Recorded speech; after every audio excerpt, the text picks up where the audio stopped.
اعوذ باللہ من الشیطان الرجیم بسم اللہ الرحمن الرحیم. ویورز السلام علیکم. ویورز میں ہوں آپ کا میزبان سید احمد سمیع اور آپ دیکھ رہے ہیں سید احمد سمیع یوٹیوب چینل راولپنڈی اسلام آباد سے. ویورز بڑے مزیدار خبریں ہیں آج. سب سے پہلے تو آپ کو پتہ ہے کہ جب وہ کل ایک لیکس جو تھیں وہ لیک ہونی تھی جن کا کل میں نے ذکر بھی کیا تھا, وہ 9:30 بجے, ویسے انہوں نے 8:30 کا ٹائم دیا تھا لیکن وہ 9 بجے لیک ہوئی. اب ہمارے عوام کو یہ سمجھنا چاہیے. آج میں بڑی کھل کے بات کروں گا. یہ جو مریم صاحبہ کا بیٹا ہے گا جنید صفدر, غالباً ان کا نام ہے, جنید صفدر صاحب کی 3 آف شور کمپنیاں نکلی. اسحاق ڈالر ڈکار اسحاق ڈار کے بیٹے کی بھی ایک آف شور کمپنی نکلی. علیم ڈار صاحب کی بھی نکل آئی, اور تو اور چھوڑے شوکت ترین صاحب کی نکل آئی, فیصل واڈا کی نکل آئی. لیکن میں فوکس ان پہ کروں گا کہ جو حکومتوں میں تھے. شوکت ترین بالکل حکومت میں تھے, کیا کہتے ہیں, مشرف صاحب کے دور میں حکومت کے اندر رہے. اسی طریقے سے ان کی میں بات کروں گا علیم ڈار کی, بالکل وہ بھی حکومتوں میں رہا. یہ جو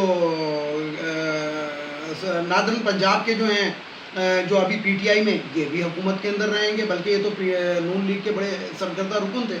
اور مین بات میں کروں گا جنید صفدر کی, کہ اگر یہ کمپنیاں جو ہیں وہ 2011 یا 2010 کے اندر یا 2013 میں بنائی گئی ہیں, اس وقت جنید صفدر کی عمر کتنی تھی؟ عمر کو دیکھیں. یعنی کہ یہ وہ قومیں ہیں, یہ وہ اولادیں ہیں گی کہ جو پیدائشی طور پہ ارب پتی اور کھرب پتی ہیں. کہاں سے آئے پیسے؟ رسید نہیں ہے. مریم نواز کو مشل اوباما پیسے دیتی ہے $1 ملین کہ جناب یہ آپ نے جا کے پاکستان میں لڑکیوں کی تعلیم پہ خرچ کرنے, وہ اپنے پرسنل اکاؤنٹ میں ڈال لیتی, کوئی ریکارڈ نہیں ہے. پھر ایک یوتھ کا پروگرام انہوں نے شروع کیا تھا. ویسے تو یہ نانی اماں ہے لیکن ابھی بھی اپنے آپ کو یوتھ میں شمار کرتی ہیں. تو اس کے اندر انہوں نے 10 لاکھ روپے تک کا قرضہ دینا تھا نون لیگ کی حکومت کو, یوتھ کو, نوجوان لوگوں کو. اس کے اندر انہوں نے 1000 روپے فیس رکھی تھی کہ بینک میں جمع کرائیں. وہ کتنے لوگوں نے فیس جمع کرائی کیونکہ مریم صفدر نے پرسنل اکاؤنٹ دیا تھا, اس کے اندر گئے کوئی پتہ نہیں ہے.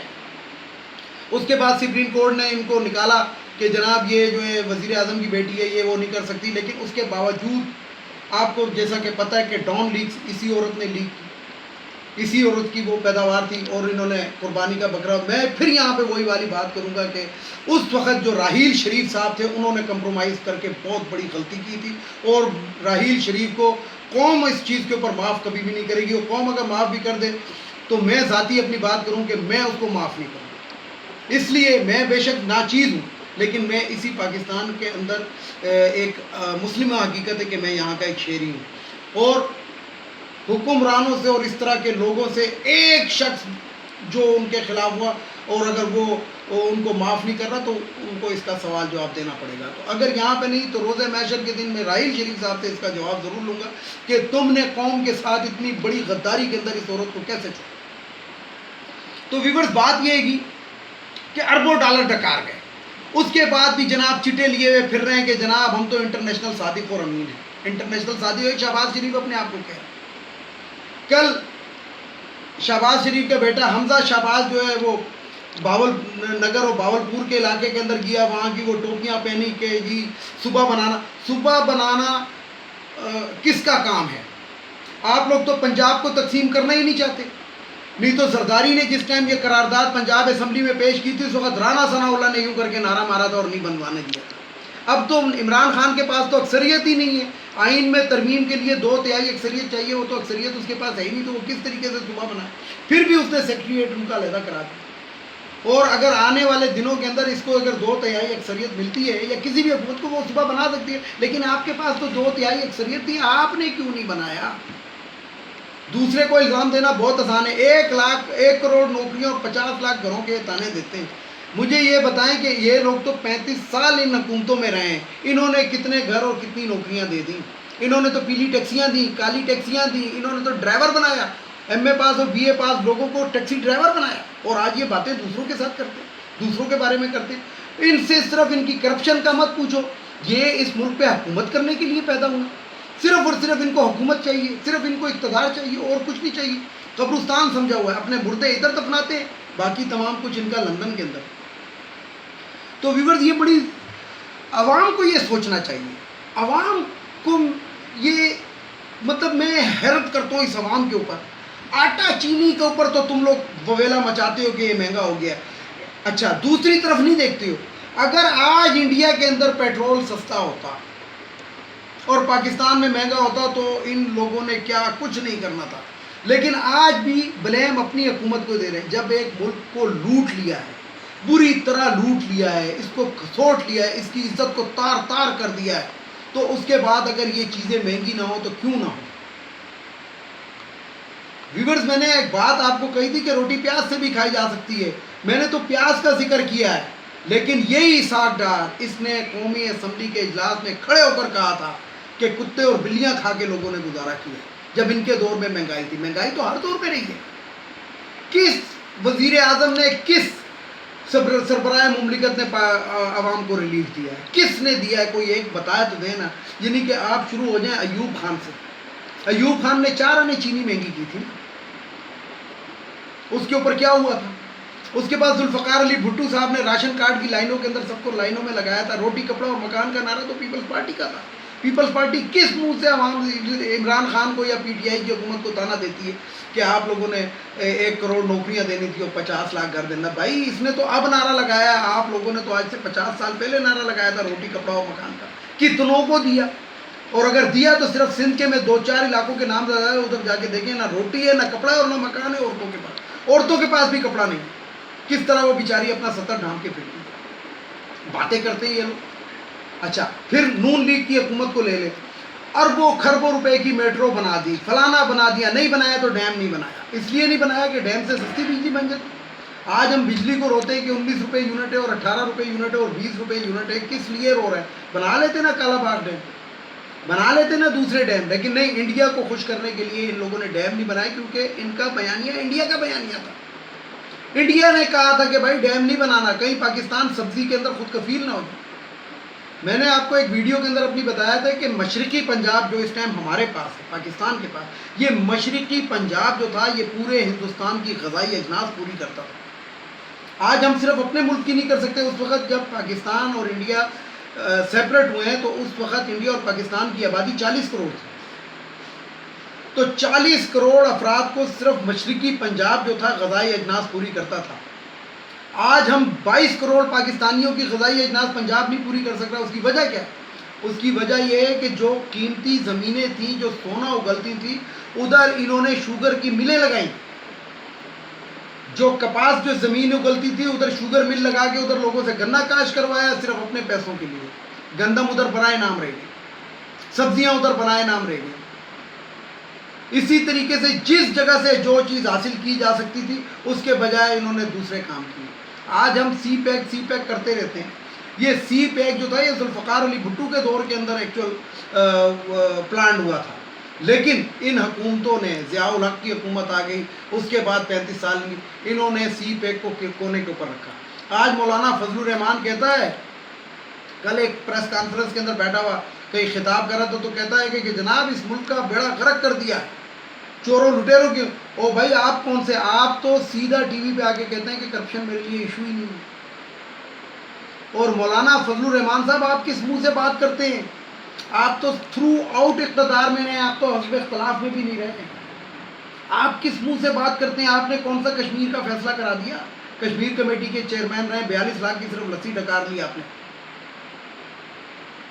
ویور جس طریقے سے اس قوم کے وسائل کو کچھ لوگوں نے کھایا ہے، اگر یہ قوم اس ٹائم بھی ہوش میں نہ آئی تو یقین جانے کہ یہ مجھے لگتا ہے گا کہ ہم لوگ جو ہوں گے نا سڑکوں پہ بھیک مانگ رہے ہوں گے، اور جو ہماری آئندہ آنے والی نسلیں ہوں گی وہ کوئی اور کاروبار کر رہی ہوں گی. یہ والا کاروبار کوئی نہیں کر رہا ہوگا. آپ لوگ سمجھدار ہیں، آپ سمجھ سکتے ہیں میں کس بات پہ بات کروں. تو بات یہ ہے کہ حقیقت پسند ہونا چاہیے. اور حقیقت کیا ہے؟ حقیقت یہ ہے کہ ہماری انکم 100 روپے اور ہم ہر مہینے 200 روپے واپس کر رہے ہیں. یہ حقیقت ہے. ایک شارٹ لفظوں میں بتاتا ہوں، کیونکہ یہ کہتے ہیں یہ بجٹ جو ہے گورکھ ڈنڈا ہے.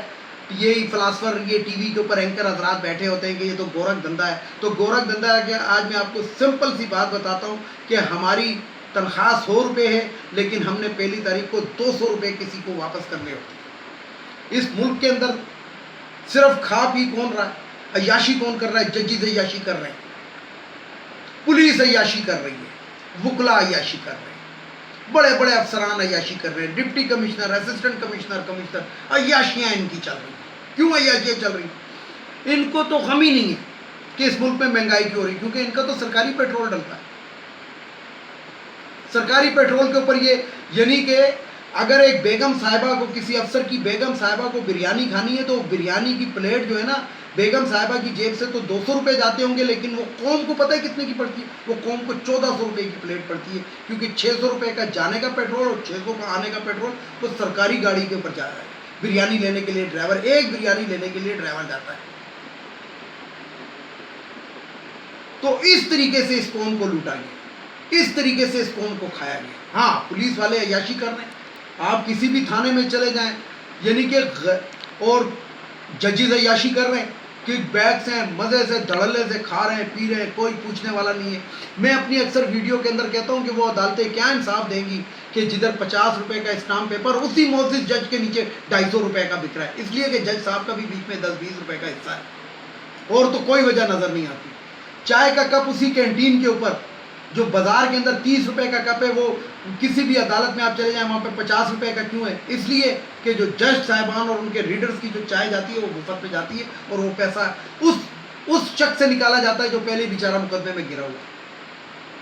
تو یہ کچھ باتیں تھیں جو میں نے آپ کے ساتھ، میں نے کہا کہ کھل کے میں بات کروں گا، تو میں نے اس لیے کھل کے بات۔ اب میں آپ کو بتاؤں کہ ٹائم ذرا ختم ہونے والا ہے۔ عمران خان جو مرضی کہتا ہے، عمران خان کہتا رہے کہ مہنگائی اس وجہ سے فلانا ہے ڈھمکانا ہے، لیکن اس کی بات پہ اعتبار نہیں کرنا، کیونکہ ہماری سوچ یہ ہو چکی ہے۔ ہمیں تو چاہیے آلو، پیاز، ٹماٹر، گھی اور چاول، چینی سستا، باقی بھاڑ میں جائے وہ۔ ہمارا ٹرانسپورٹر کرایہ جب بڑھا دیتا ہے، جب پیٹرول کے اوپر 3 روپے لیٹر کے اوپر بڑھا ہے نا، 3 روپے یا 4 روپے، 5 روپے لگا، 10 روپے لگا لے، لیکن کرائے کے اندر جو ہے وہ 20 روپے کا اضافہ ہو جاتا ہے ایک اسٹاپ سے دوسرے اسٹاپ تک۔ ٹرانسپورٹر وہ کرایہ کم نہیں کرتا، بے شک ابھی آپ پیٹرول کو 60 روپے پہ بھی۔ ہمارے ملک کی پیداوار ہی پیٹرول میں، 27% پیٹرولیم مصنوعات جو ہے وہ پاکستان کے اندر پیدا ہوتی ہیں، باقی 73% ہمیں باہر سے منگانی پڑتی ہے۔ اور وہ 73% جو ہے، میں یہ کہتا ہوں وہ جو 73% ہے وہ ہمارا قیمتی زرعِ مبادلہ لے جاتا ہے۔ ڈیفر پیمنٹ کے اوپر سعودی عرب سے 2 سال کے لیے تیل لینا پڑا، جو اب سود سمیت واپس کرنا پڑا۔ تو بات یہ ہے کہ اگر جو پچھلے حکمران تھے، میں نواز شریف یا ان کی بات نہیں کر رہا، میں 70 سالہ بات کر رہا ہوں، جو پچھلے حکمران تھے، اگر وہ اس قوم کو صحیح ڈگر پہ چلاتے، اس قوم کو تعلیم سے روشناس کرتے، اس قوم کو یہ بتاتے کہ جناب حرام نہیں کھانا، تو آج حالات مختلف ہوتے۔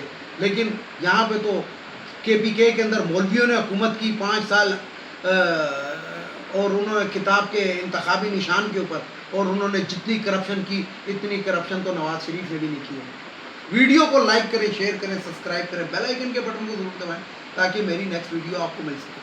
ویورز، اس کے ساتھ اجازت چاہتا ہوں۔ اجازت چاہنے سے پہلے میرے روایتی جملے، ایک ان اخوانیوں کو ہمارے ملک سے چلا جانا چاہیے۔